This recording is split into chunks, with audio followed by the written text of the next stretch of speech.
Hai Spooky Zen, balik lagi di Spookyverse edisi Spooky Story. Di cerita kali ini, aku bakal bahas tentang seorang gadis remaja yang membuat perjanjian dengan iblis. Kalau kemarin kita udah bahas tentang kasus kerasukan yang mirip banget dengan Conjuring 3, di mana itu merupakan ketidaksengajaan ya kerasukannya. Tapi kalau ini tuh dibuat dengan unsur sengaja oleh si gadis remaja ini. Kali ini aku bakal ceritain kasus yang gak kalah seram dari cerita sebelumnya, yaitu kasus kerasukan iblis yang dialami oleh Clara Germana Shelley. Gimana kisahnya? Dan apakah Clara bisa terlepas dari ikatan iblis? Spookyverse edisi Spooky Story Chapter 2, yuk kita bahas. Clara Germana Shelley ini masih berusia 16 tahun pada waktu itu, di mana ia merupakan seorang siswi Katolik dan bersekolah di sekolah misi Marian Hill di Umzinto, Afrika Selatan pada tahun 1906. Clara Germana Shelley merupakan gadis berkulit hitam biasa ya. Sayangnya, dia ditinggalkan oleh kedua orang tuanya waktu dia masih bayi sehingga dia tinggal dan dibesarkan oleh sekolah misi tersebut. Akhirnya bersekolah juga di sekolah tersebut mulai dari usianya 4 tahun. Suatu hari, Clara datang ke bilik pengakuan dosa. Buat teman-teman yang belum tahu, bilik pengakuan dosa itu tuh terdiri dari sebuah bilik kecil di mana di dalamnya terdapat dua ruangan, yaitu satu ruangan untuk pastor yang akan mendengarkan pengakuan dosa para umat dan satu lagi ruang untuk para umat untuk mengaku dosa. Suatu hari datanglah Clara ke bilik pengakuan tersebut untuk mengakui dosa-dosanya. Di situ dia mengaku dosa kalau dia telah melakukan ikatan perjanjian dengan iblis. Mungkin pada saat itu Clara merasa kalau dia melakukan pengakuan dosa, dia bakal terbebas dari dosa perjanjian terhadap iblis tersebut. Dan memang beberapa hari setelahnya, nggak ada kejadian-kejadian aneh yang terjadi terhadap Clara. Tapi sayangnya setelah beberapa minggu kemudian, Clara tuh mulai menunjukkan sifat-sifat aneh. Mulai sering menyendiri, mulai sering marah-marah, dan mungkin para suster di sana pun mulai curiga ya terhadap kelakuan Clara yang semakin hari semakin berubah menjadi aneh. Dan yang paling terlihat jelas bahwa Clara itu mulai sering sekali mengalami kesurupan. Setelah sering mengalami kesurupan, pada tanggal 20 Agustus 1906, Clara mengalami kesurupan lagi, tapi kali ini kesurupannya sangat mengerikan, membuat para suster sangat terkejut di sekolahnya. Mereka menyaksikan pada saat kerasukan ini Clara merobek pakaiannya, mengeram seperti binatang, dan anehnya Clara tuh melakukan percakapan entah dengan siapa, padahal tidak ada orang di tempat tersebut, yang membuat para suster dan teman-teman Clara menjadi sangat takut dan heran ya. Akhirnya para suster, pastor, dan dibantu oleh teman-teman Clara melakukan eksorsis pada hari itu juga. Eksorsis pun berhasil dilakukan sehingga iblis yang ada di tubuh Clara itu keluar ya. Tapi nggak sampai di situ. Tadinya mereka mengira itu hanya kesurupan biasa, tapi mereka salah ya, karena beberapa hari kemudian tiba-tiba Clara tuh datang lari-lari menghampiri susternya dengan kondisi yang udah kacau. Rambutnya berantakan, wajahnya babak belur, bahkan pakaiannya pun berantakan dan terlihat compang-camping ya. Dan dia tuh terlihat sangat panik sekaligus seperti menahan rasa sakit. Kemudian Clara tuh bilang ke susternya, "Suster, tolong saya, tolong panggil Pastor Erasmus. Saya harus mengaku dan menceritakan semuanya, tapi cepat suster, cepat, atau setan akan membunuh saya. Dia akan menguasai saya. Tidak ada satupun yang diberkati bagi saya," kata Clara. Mendengar hal tersebut, akhirnya beberapa suster pun berlari memanggil Pastor Erasmus, sementara beberapa suster lagi masih tinggal untuk menenangkan Clara waktu itu. Pada saat menunggu Pastor Erasmus ditemani oleh beberapa suster, Clara pun menceritakan kalau dia telah membuang barang-barang yang diberikan oleh para suster kepadanya. Semua barang-barang yang berkaitan dengan salib dibuang oleh Clara. Mendengar hal tersebut, suster-suster itu pun terkejut ya pastinya dan mulai menenangkan Clara pada saat itu. Tidak berselang lama, Clara mulai mengerang kesakitan. Tiba-tiba Clara berubah menjadi tidak terkendali. Dia mulai mencoba melukai dirinya sendiri, bahkan sampai mencakar dinding hingga kukunya terlepas dari jarinya dan mulai membenturkan kepalanya ke dinding. Hal tersebut membuat para suster yang ada di situ panik hingga mereka mulai mengikat Clara ke kursi. Begitu mereka mengikat Clara ke kursi, tiba-tiba Clara tuh mengamuk, mengeram dan mulai berubah seperti bukan dirinya Clara. Dia mulai mengamuk dan mulai mencaci maki semua orang yang ada di situ, termasuk para suster dan teman-teman Clara. Setelah diikat di kursi, Clara dengan sorot matanya yang tajam berkata kepada suster, "Kamu telah mengkhianatiku, kamu telah menjanjikan hari-hari baik, tetapi sekarang kamu memperlakukanku dengan sangat kejam." Seketika itu, para suster pun sadar bahwa Clara telah kerasukan iblis. Pada saat itu udah chaos ya. Sambil menunggu pastor datang, para suster mulai melantunkan doa-doa kepada Clara. Mulai dipercikanlah air suci ke tubuh Clara Clara, diarahkanlah salib yang ada pada rosario mereka ke arah Clara. Ketika air suci dipercikan, kulit Clara langsung terbakar dan melepuh karena air suci tersebut. Selain air suci juga sebagai medianya, para suster juga mengarahkan salib yang ada di rosario dan salib yang ada di ruangan tersebut ke arah Clara. Tiba-tiba Clara menjadi sangat beringas ya, dan seketika pula tubuh Clara berubah menjadi kuat. Entah dari mana Clara memperoleh kekuatannya tersebut, sehingga beberapa kali ikatan Clara tuh terlepas dan membuat para suster semakin kewalahan.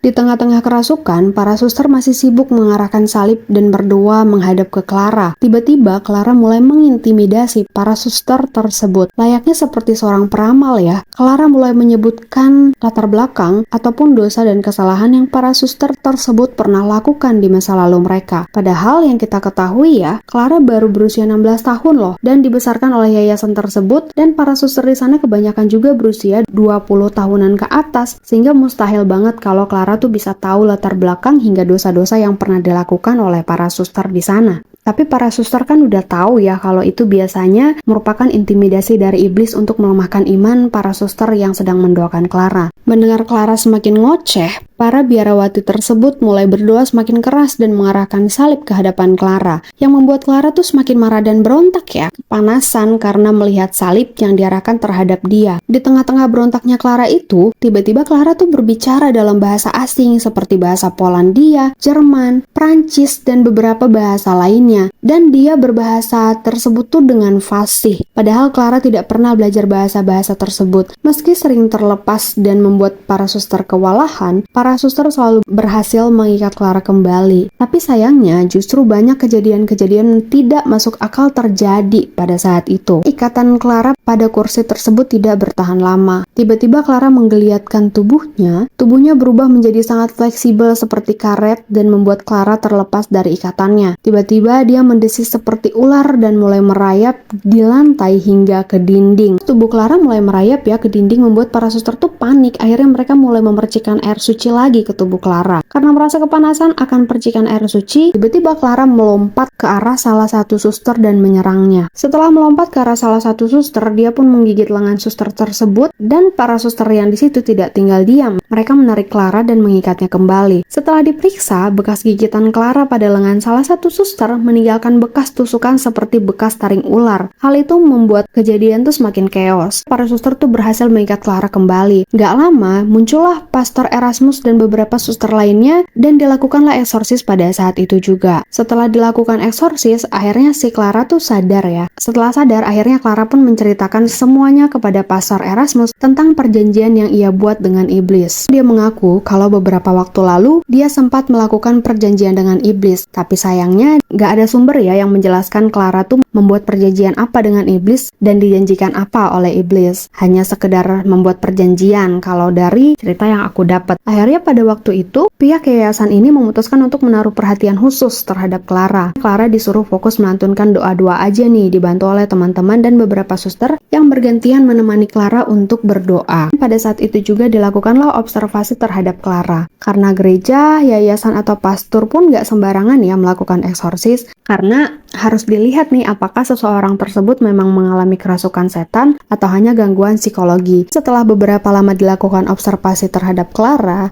akhirnya Clara tuh dinyatakan memang mengalami kerasukan setan. Pihak gereja pun menyetujui untuk melakukan eksorsis terhadap Clara. Ditetapkanlah pada tanggal 11 September 1906. Pada tanggal 11 September 1906 dilakukanlah eksorsis kepada Clara. Pada saat ritual eksorsisnya berlangsung, para pastor mulai berdoa dan membacakan ayat suci Alkitab, memercikan air suci dan mengarahkan salib ke hadapan Clara. Clara pun mulai melawan ya di situ, mulai kepanasan dan kulitnya tuh tampak melepuh seperti tersiram air panas. Clara pun kesakitan dan gak tahan ya. Clara mulai berteriak, menangis dan berontak dan mulai berusaha menyerang kedua pastor tersebut. Clara pun mulai bertingkah semakin tidak terkendali, mengucap hal-hal yang mengintimidasi para pastor tentunya, seperti yang dia lakukan terhadap para suster beberapa hari yang lalu. Kemudian hal yang tidak terduga pun terjadi ya, seperti sebelumnya, dia mulai berbicara bahasa-bahasa asing dan berontak terhadap kedua pastor hingga menjatuhkan Alkitab yang ada di tangan pastor tersebut. Ketika salah satu pastor menjadi lengah, Clara mencekik pastornya dengan stola yang ada di leher pastor tersebut. Stola itu seperti selempang yang selalu ada di leher pastor. Sontak para suster dan pastor yang ada di situ terkejut ya pastinya. Para suster dan pastor berusaha mengikat tangan dan kaki Clara kembali. Eksorsis pada Clara memakan waktu yang sangat lama, yaitu berlangsung dari dini hari sampai siang hari, kemudian dilanjutkan kembali pada pukul 3 sore, berlanjut hingga malam. Hampir 24 jam pastinya. Dalam kejadian Clara ini, nggak ada waktu yang diberikan oleh para pastor untuk melepaskan Clara, seperti di kejadian yang pertama ya, kejadian yang dialami oleh Michael Taylor kan, Michaelnya dibolehin pulang, kalau Clara tuh nggak sama sekali karena masih dalam pengawasan dari para pastor dan suster. Akhirnya tidak terjadi kejadian-kejadian yang mengerikan seperti di cerita pertama. Karena udah hampir berlangsung sampai 24 jam ya, eksorsis pun diputuskan untuk dilakukan keesokan harinya. Clara dikembalikan ke bangsal tempat dia diobservasi, kayak semacam di karantina ya, sehingga tidak membahayakan para suster dan teman-teman Clara yang ada di sekolah tersebut.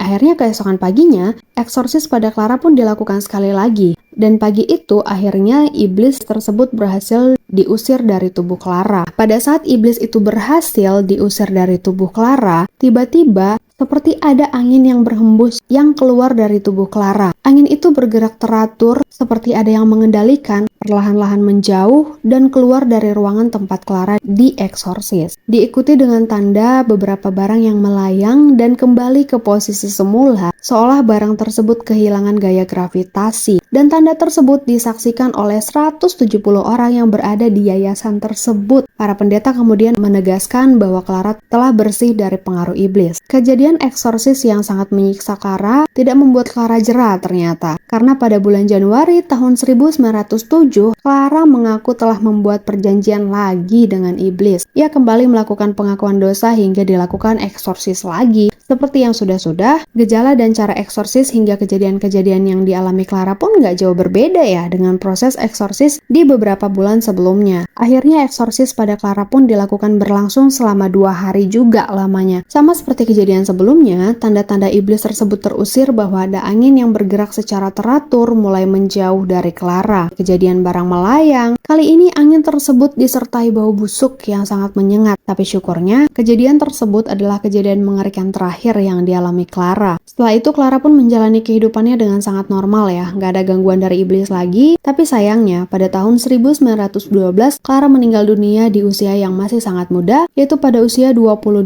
tahun karena gagal jantung. Semoga Clara diterima di sisi Yang Maha Kuasa.